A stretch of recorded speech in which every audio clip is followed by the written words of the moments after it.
Welcome back to the Talking Hedge. I'm Josh Kincaid, and this is your Cannabis Business Podcast. Today, we're going to talk about cannabis cafes or marijuana lounges.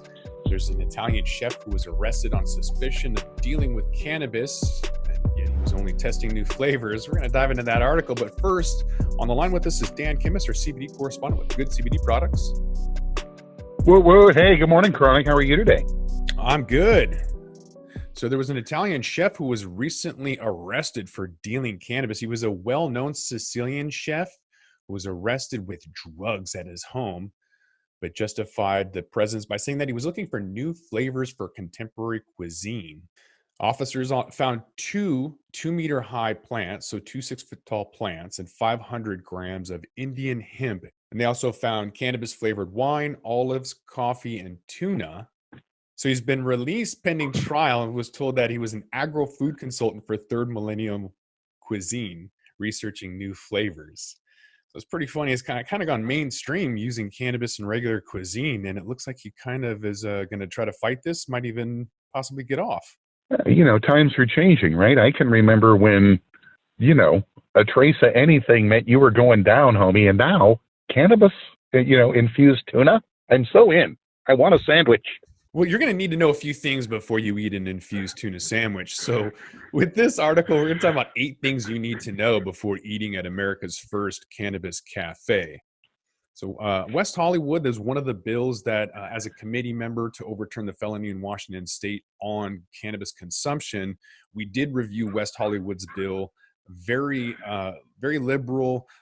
The area of West Hollywood is very welcoming, and so not a surprise that in September they opened up. So this is considered a major win, according to this article that goes on to say, quote, cannabis legalization and the normalization of weed as the first legal consumption lounge in the United States. Dinners will be served cannabis by a flower host, and will be able to consume it indoors. Yeah, I got to tell you, I keep seeing you in California, brother. I see you in West Hollywood with a big cafe if you're not careful.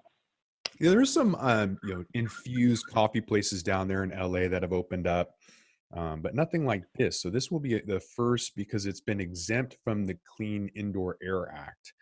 So writing that into law would allow them to actually consume or to combust a joint or burn flower indoors.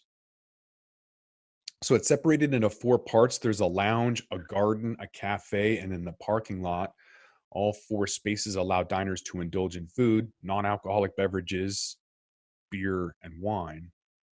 The cafe is the only space you can't consume cannabis. That makes sense.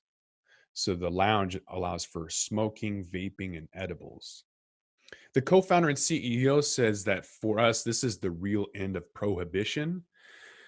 I would actually agree with that because with the committee, we've looked at a lot of different bills.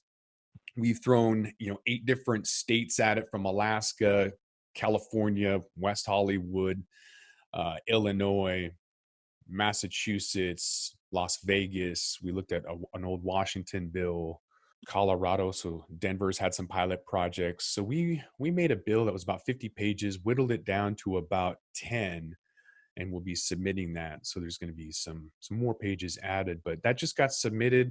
I sent that on Friday. I got a response back late last night. It'll go to the board of directors for the Cannabis Alliance. That's a lobbyist group this Thursday.